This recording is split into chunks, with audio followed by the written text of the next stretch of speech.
The autumn air carried a gentle chill as 78-year-old Margaret Chen shuffled through the glass doors of Channel 7 studios. Her weathered hands gripped a small leather purse, and her silver hair was neatly pinned back with bobby pins that had seen better decades. She wore her best dress, a navy blue one with tiny white flowers that she had purchased for her husband's funeral 3 years ago. It was the nicest thing she owned. Margaret had never been inside a television studio before. The bright lights made her squint, and the maze of cables and cameras confused her tired eyes.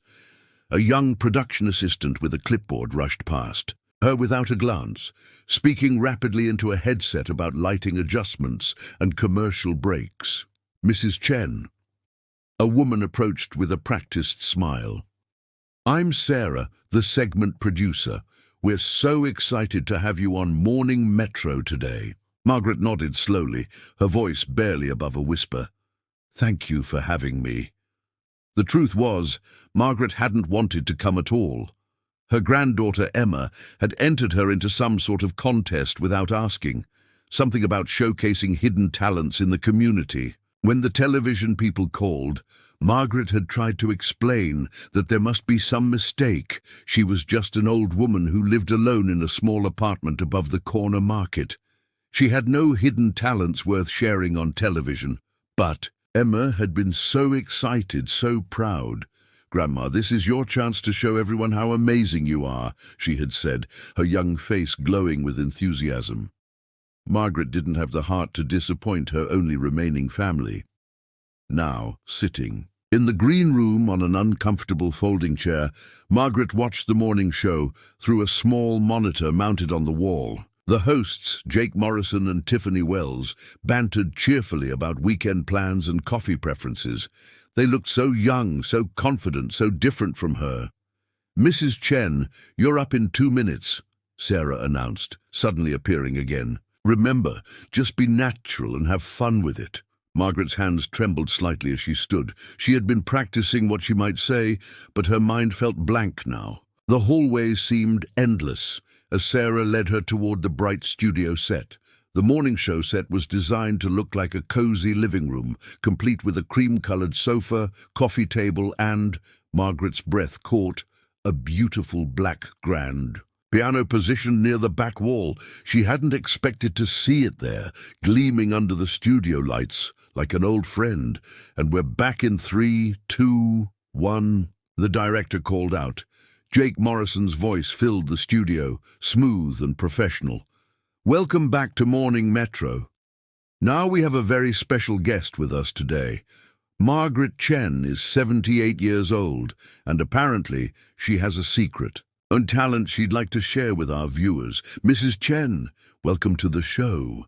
Margaret found herself seated on the sofa between the two hosts, feeling smaller than ever under the bright lights. The camera stared at her like a giant eye, and she could see her own image on the monitors around the studio, a tiny, elderly woman who looked terribly out of place. "So, Mrs. Chen," Tiffany began with an overly enthusiastic tone, "tell us about this hidden talent of yours." Margaret's voice came out as barely more than a whisper. "Well, I used to play piano a long time ago." Jake leaned forward with an exaggerated expression of interest. "Used to play, when was that?" "When I was young, before I got married, before—" Margaret's voice trailed off. The bright light seemed to grow even brighter, and she could feel perspiration forming on her forehead. Tiffany exchanged a quick glance with Jake, and Margaret caught the subtle eye roll between them. "And how long has it been since you played?" "About 50 years, Margaret admitted quietly. There was a moment of awkward silence. Jake's smile remained fixed, but Margaret could see something change in his expression. 50 years? Wow, that's quite a long time, Mrs. Chen." "I know it sounds silly," Margaret began, her voice growing even softer. "My granddaughter thought maybe—" No, it's not silly at all," Tiffany interrupted, though her tone suggested otherwise. "It's just that, well, 50 years is a very long time to be away from an instrument." Margaret felt heat rising in her cheeks. She could sense the amusement radiating from the hosts, could almost hear the thoughts they weren't speaking aloud. What was this old woman thinking? Did she really believe she could just walk onto television and play piano after half a century? Jake gestured toward the piano with theatrical flair. "Well, Mrs. Chen, there's a beautiful piano right behind us. Would you like to give it a try? I mean, if you think you remember how." The question hung in the air like a challenge. Margaret could hear the barely concealed mockery in his voice, could feel the eyes of the camera crew watching her with a mixture of pity and second-hand embarrassment. One of the cameramen was actually smirking. For a moment, Margaret considered making an excuse. She could say she wasn't feeling well, that maybe this wasn't such a good idea after all. She could apologize for wasting everyone's time and shuffle back through those glass doors to her quiet, safe apartment. But then she thought of Emma's face, so full of love and belief. She thought of her husband, Robert, who used to sit beside her on the piano bench in their first tiny apartment, listening to her play Chopin nocturnes by candlelight, because they couldn't afford proper lamps. She thought of her younger self, the girl who had dreamed of playing in concert halls, but had chosen love and family instead. "Yes," Margaret said, her voice still quiet but somehow steadier. "I would like to try." She stood slowly, her joints protesting after sitting under the hot lights. The walk to the piano felt like crossing an ocean, each step echoing in the suddenly quiet studio. Behind her, she could hear Jake whisper something to Tiffany, followed by muffled laughter. The piano bench was the perfect height. Margaret sat down and placed her hands on her lap, looking at the keys for a long moment. They were pristine, perfectly maintained, nothing like the old upright piano she had learned on as a child, or the second-hand spinet she and Robert had bought for their first apartment. She lifted her hands and placed them gently on the keys. They felt cool and smooth under her fingertips, familiar despite the decades that had passed. For just a moment, she closed her eyes and let herself remember. She remembered being 17 years old, sitting at her teacher's grand piano, learning the opening measures of Clair de Lune. She remembered the way the music had seemed to flow, directly from her heart through her fingers, the way time had seemed to stop when she played.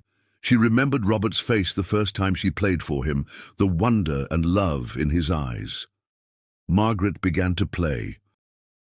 The first notes were tentative, careful. Her fingers moved slowly across the keys, finding their way back to a piece she had once known by heart. It was Debussy's Clair de Lune, moonlight translated into sound, gentle and flowing like water. Over stones, the studio fell completely silent. As Margaret continued to play, something remarkable began to happen. Her fingers, stiff with age just moments before, began to remember their old grace. The muscle memory that had been sleeping for 50 years awakened gradually, like a flower opening to sunlight. The melody grew stronger, more confident. Margaret's touch on the keys became surer, more expressive. She wasn't just pressing keys anymore. She was painting with sound, telling a story without words. The music filled every corner of the studio, transforming the artificial set into something sacred and real. Jake Morrison's mocking smile had completely disappeared. His mouth was slightly open, his eyes fixed on the elderly woman at the piano who had somehow transformed before their eyes. Tiffany had stopped fidgeting with her notes and was sitting perfectly still, listening. The camera crew had stopped moving. The director had forgotten to call for a commercial break. Everyone in the studio stood frozen, captivated by the stream of music flowing from Margaret's weathered hands. But Margaret was no longer aware of the cameras or the lights or the people watching. She was 17 again, pouring her soul into the keys. She was 25, playing for Robert on quiet Sunday mornings. She was 35, teaching her daughter the melody that now filled the air. She was every age she had ever been, and the music was the thread that connected them all.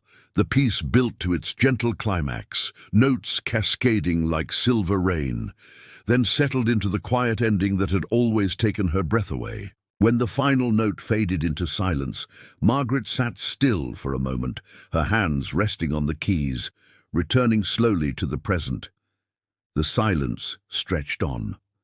Then, from somewhere in the studio came the sound of applause. It started with one person, maybe the director, maybe a camera operator, and spread until the entire studio was clapping. Not the polite, obligatory applause of a television show, but genuine appreciation, respect, and wonder. Jake Morrison cleared his throat, his professional composure clearly shaken. "Mrs. Chen, that was absolutely beautiful." Margaret turned on the bench to face him, and for the first time since arriving at the studio, she smiled, a real smile that reached her eyes.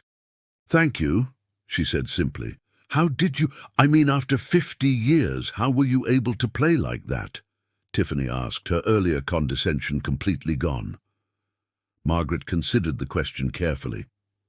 "Music doesn't leave you," she said softly. "It just waits, sometimes for a very long time, but it waits." The interview continued for several more minutes, but the tone had completely changed. The hosts asked genuine questions about Margaret's musical background, her life, her decision to stop playing. Margaret found herself speaking more confidently, sharing stories about her late husband, her daughter, who had passed away too young, her granddaughter, who still believed in the magic of dreams. When the segment ended and the cameras stopped rolling, Margaret was surprised to find herself surrounded by members of the production crew. The camera operator, who had been smirking, earlier approached with tears in his eyes. "My grandmother used to play piano," he said quietly. "You reminded me of her, thank you." Sarah, the producer, was already talking about bringing Margaret back for a longer segment. "We could do a whole piece about music and memory, about hidden talents in our senior community." But Margaret was only half listening. She was looking at the piano, thinking about the small spinet in her apartment that sat silent and dusty in the corner.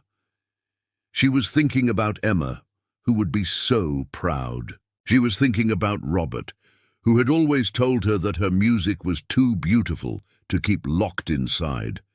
As she gathered her purse and prepared to leave, Margaret made a decision. Tomorrow she would call the community center and ask about their piano. Maybe she could volunteer to play for the residents, or teach some of the children who hung around after school. Maybe it wasn't too late after all. The autumn air felt warmer as Margaret stepped back through the glass doors of Channel 7 Studios. Her weathered hands no longer trembled, and her step had a lightness that hadn't been there before. Behind her, through the windows of the studio, the piano sat silent again, waiting for the next person brave enough to trust in the magic of music. But Margaret knew now what she had forgotten for 50 years, that music never really leaves you. It just waits, patient and faithful, for the moment when you're ready to let it sing again.